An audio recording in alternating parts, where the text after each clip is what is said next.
स्वागत है आप सभी विद्यार्थियों का एक बार फिर से। आज हम लोग इस वीडियो में इन्वायरमेंटल स्टडीज़ के मॉडल क्वेश्चन पेपर को समझेंगे। एग्जाम डी ने आप सबों के लिए एक मॉडल क्वेश्चन पेपर तैयार किया है आपके एग्ज़ाम को ध्यान में रखते हुए, ताकि एग्ज़ाम सेंटर में जब आपको प्रश्न मिले तो आपको पहले से आइडिया हो कि किस तरीके से क्वेश्चन आने की संभावना है। तो देखिए यहाँ पर जो है आपका जो सेशन है वो सेशन आपको पता है कि 22 से 26 है। जो इंस्ट्रक्शंस दिए गए हैं उनमें से 2 घंटा आपको एग्ज़ाम का टाइम मिलेगा और उसका फुल मार्क्स आपका 50 होगा। 20 मार्क्स आपको पास मार्क्स के लिए लाने होंगे, ठीक है। ये चीज़ इंस्ट्रक्शन में सभी विद्यार्थियों को समझ में आना चाहिए कि 50 में से 20 आपको लाने हैं। इसका कोई भी इंटरनल एग्ज़ाम नहीं होगा, ठीक है। कोई भी इंटरनल एग्ज़ाम नहीं होगा, यानी कि आपके कॉलेज में जहाँ आप पढ़ते हैं वहाँ पर कोई भी इसका एग्ज़ाम नहीं होगा, आपको सेंटर में ही इसका एग्ज़ाम देना पड़ेगा, ठीक है। तो क्वेश्चन पेपर को हम लोग समझते हैं। क्वेश्चन में कौन कौन से इंपॉर्टेंट क्वेश्चन है। देखिए मॉडल क्वेश्चन पेपर जो होता है उसका मतलब होता है कि किस तरीके से क्वेश्चन का डिज़ाइन पैटर्न रहेगा, ठीक है। लेकिन यहाँ पर जो क्वेश्चन हम लोग ने रखा है वो क्वेश्चन जो है आपका एक प्रकार से इंपॉर्टेंट क्वेश्चन है एग्ज़ाम की दृष्टि से, ठीक है। तो इस प्रकार के प्रश्नों को आपको अधिक से अधिक प्रैक्टिस करना है, ठीक है, अधिक से अधिक। अब देखिए जनरल इंस्ट्रक्शंस में वही है जो आप लोगों ने बाकी इससे पहले अंडरस्टैंडिंग इंडिया, डिजिटल एजुकेशन और हिंदी के बारे में पढ़ लिया होगा। तो यहाँ पर देखिए आपका वही चीज़ है। परीक्षार्थी यथासंभव अपने शब्दों में उत्तर दें, आपको अपने शब्दों में उत्तर देना है। ग्रुप ए अति लघु उत्तरीय अनिवार्य प्रश्न है, ग्रुप ए अनिवार्य रूप से आपको बनाने हैं। ग्रुप बी में 5 में से आपको 3 प्रश्नों के वर्णात्मक उत्तर देने हैं, मतलब आपको एक्सप्लेन करना है। उपांत के अंक पूर्णांक के घोतक होते हैं, इसका मतलब होता है कि दाहिने तरफ जो नंबर रहेंगे ना वो क्वेश्चन के नंबर रहेंगे कि भाई इसको अगर आप बनाते हैं तो आपको इतने नंबर मिलेंगे। इसके अलावा निर्देश अनुसार दोनों खंडों से उत्तर दीजिए जिस प्रकार से निर्देश दिया गया है। चलिए इसको समझते हैं क्या है इसके बारे में। सबसे पहले ग्रुप ए में आते हैं, कंपलसरी है, आपको पता होगा। निम्नलिखित प्रश्नों के अति लघु उत्तर दें, और जैसे बोले ना उपांत के अंक पूर्णांक के घोतक होते हैं, तो ये देखिए आप दाहिने तरफ है ना नंबर, यहाँ 5 गुना 1 बराबर 5 है। इसका मतलब होता है कि यहाँ पर 5 प्रश्न है, पाँचों प्रश्न कितने कितने नंबर के हैं 1, तो टोटल अगर सब सही बनाते हैं तो आपको 5 नंबर मिलेंगे। यहाँ पर देखिए आपका ये रहा क्वेश्चन, 5 क्वेश्चन है, ठीक है। 5 क्वेश्चन में ऐसे बहुत सारे क्वेश्चन है जो आप पहले से जानते होंगे, फिर भी अगर आप नहीं जानते हैं तो मैं आपको यहाँ पे बताता हूँ इस क्वेश्चन का मतलब क्या है और कैसे ये क्वेश्चन आपके लिए इंपॉर्टेंट है। पृथ्वी पर तापमान को कौन नियंत्रित करता है। हम लोग ने इन्वायरमेंटल स्टडीज़ के सिलेबस में वायुमंडल के बारे में पढ़ा था, ठीक है, तो वहीं इसका आंसर होगा।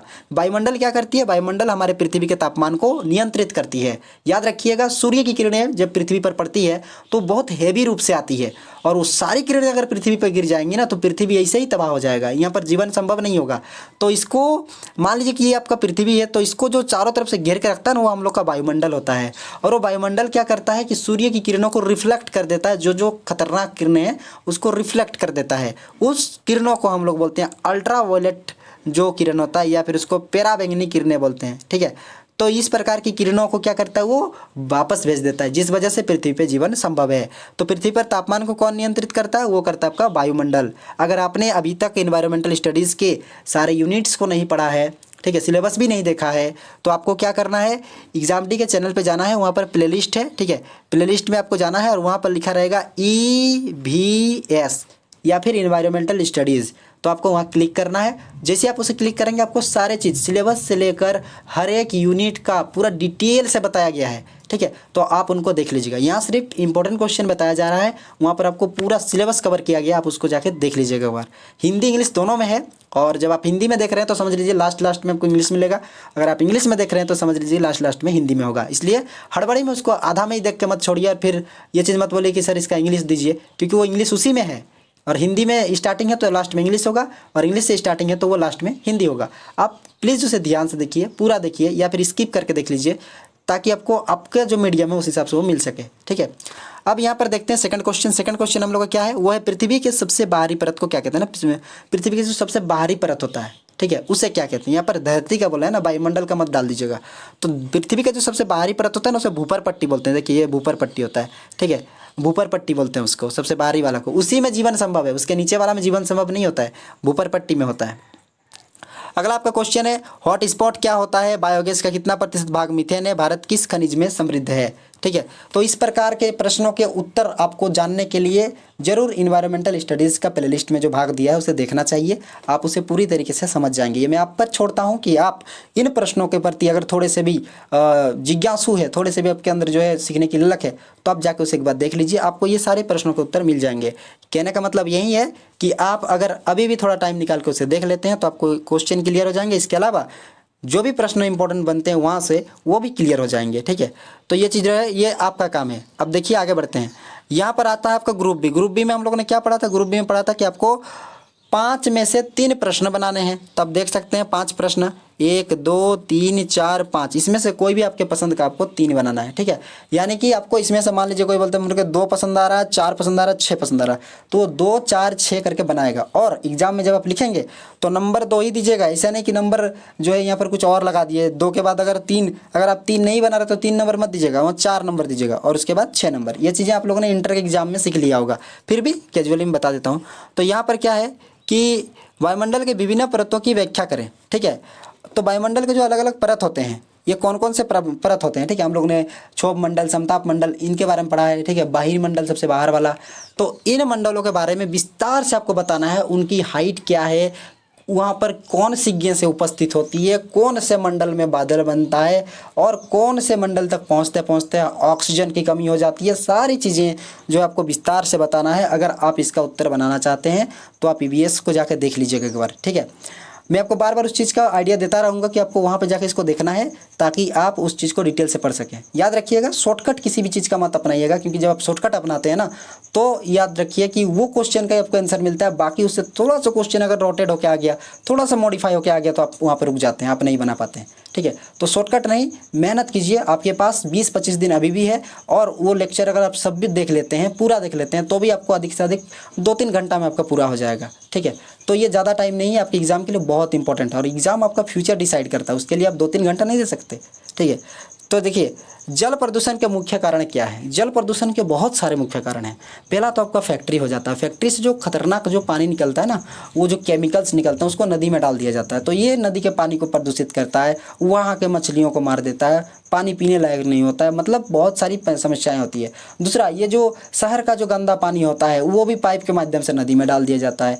इसके अलावा बहुत सारी ऐसी मतलब जहाज़ें हैं जो नदी में चलती है, समुद्र में चलती है, इन जहाज़ों के जो कचड़े होते हैं वो भी वहीं डाल दिए जाते हैं। हर चीज़ मतलब कि पानी को प्रदूषित करने का मनुष्य ने हर एक तरीका ढूंढ लिया है, ठीक है। उसे शुद्ध करने का तरीका आपको पता नहीं, लेकिन प्रदूषित करने का हर एक तरीका ढूंढ लिया कि मतलब आप कुछ भी करते हैं तो पानी प्रदूषित होना ही होना है। ये जल प्रदूषण है। अगर आप इसको फिर से डिटेल से जानना चाहते हैं तो आप उसे प्लेलिस्ट में देख लीजिएगा, इन्वायरमेंटल स्टडीज का। पारिस्थितिकी तंत्र में ऊर्जा के प्रवाह की व्याख्या करें।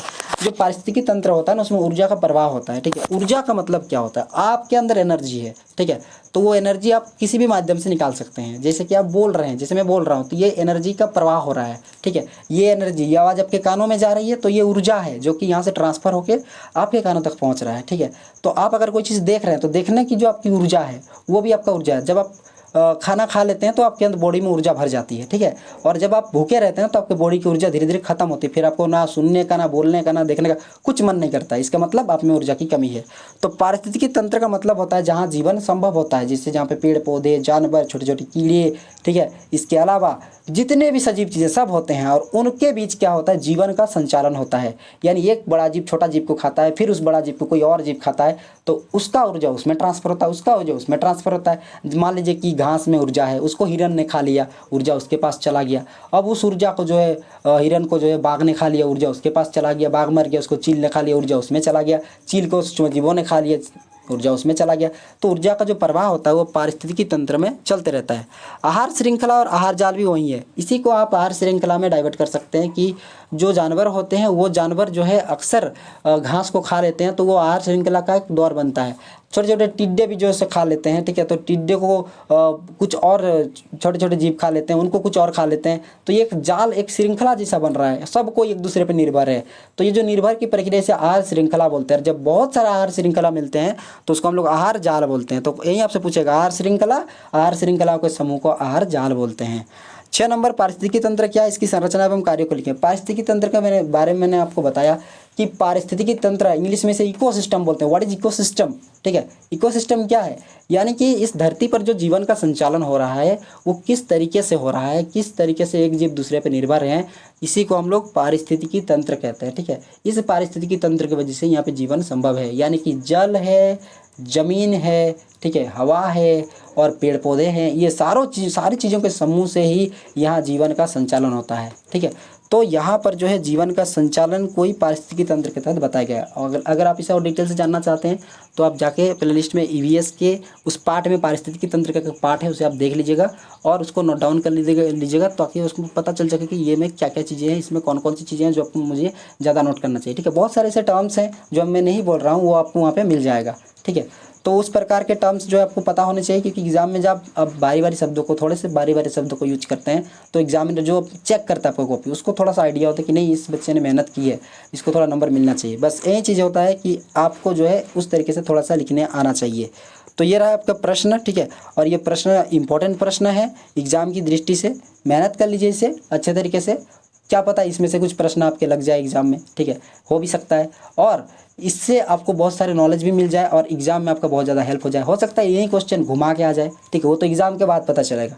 तो यहाँ पर देखिए ये था आपका model question paper environmental studies का, ठीक है, इन्वायरमेंटल स्टडीज़ का। इससे पहले भी मैंने बताया आपको कि आपको अंडरस्टैंडिंग इंडिया का, ठीक है, अंडरस्टैंडिंग इंडिया का, इसके अलावा आपको हो गया डिजिटल एजुकेशन का, ठीक है, डिजिटल एजुकेशन ये न्यू सब्जेक्ट हैं, और इसके अलावा आपका हिंदी का, ये सारी चीज़ों का पहले से ही जो है आपको मॉडल क्वेश्चन पेपर यहाँ पे मिल जाएंगे, जो कि एग्जाम डी ने अपने तरीके से तैयार किया है पहली बार, ठीक है। एग्जाम डी ने इस प्रकार के प्रश्न पत्र को तैयार किया है जो कि स्टूडेंट को अधिक से अधिक, आप जैसे विद्यार्थियों को अधिक से अधिक लाभ पहुँच सके और आपको एग्ज़ाम का एक अच्छा आइडिया हो। क्योंकि क्या होता है ना कि एग्ज़ाम में अगर जब तक आपको मॉडल क्वेश्चन पेपर का थोड़ा आइडिया नहीं हो जाता है किस प्रकार से एग्ज़ाम में आएगा, तब तक मेहनत करने में वो मन नहीं करता और समझ में नहीं आता क्या पढ़ें क्या नहीं पढ़ें, ठीक है।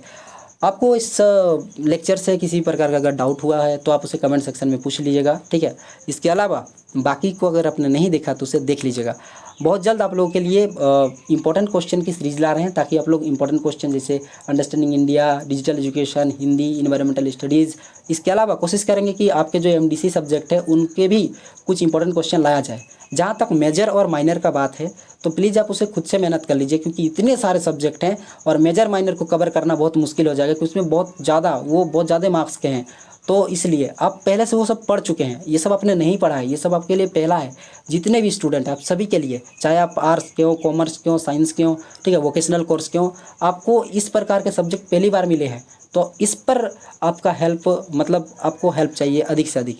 बाकी जो आप पढ़े हैं वो आप थोड़ा मेहनत कर लेंगे तो उसमें इसे भी आप पार हो जाएंगे, वो आपका कोर सब्जेक्ट है, ठीक है। लेकिन ये आपको क्या करती है, आपका हेल्पिंग सब्जेक्ट है, एक सब्सिडरी है, आपको हेल्प करके वहाँ से निकाल रहा है, ठीक है। क्योंकि सेकंड सेमेस्टर में आप जैसे ही जाएंगे ना आपको ये सब सब्जेक्ट नहीं मिलेंगे, वो सिर्फ फर्स्ट सेमेस्टर में ही है। बस आपको इसको अच्छे से मार्क्स करके आपको निकल जाना है यहाँ से। तो इन्वायरमेंटल स्टडीज़ का ये कंप्लीट हो गया है, ठीक है। मिलते हैं नेक्स्ट वीडियो में, तब तक के लिए बहुत बहुत धन्यवाद आपका, आप लोगों ने समय निकाल कर इसको देखा, ठीक है। और अच्छे से पढ़ाई करते रहिए, आपके पास बहुत एग्ज़ाम को लेकर बहुत कम टाइम है, 20-25 दिन है, उसी में आपको सारा चीज़ कंप्लीट करना है, ठीक है। अगर आपने अभी तक जो है understanding India, environmental studies, digital education, Hindi या एमडीसी में कुछ चीज़ की तैयारी नहीं की है तो आप इस चैनल में उस सारी चीज़ों को प्लेलिस्ट में मिलेगा, आप उसे एक एक करके सब देख लीजिए। अधिक से अधिक आपका 5-6 घंटा लगेगा, आपका सब चीज़ कंप्लीट हो जाएगा, ठीक है। और ये 5-6 घंटा आपके एग्ज़ाम में बहुत मायने रखते हैं, ठीक है। तब तक के लिए मिलते हैं, थैंक यू।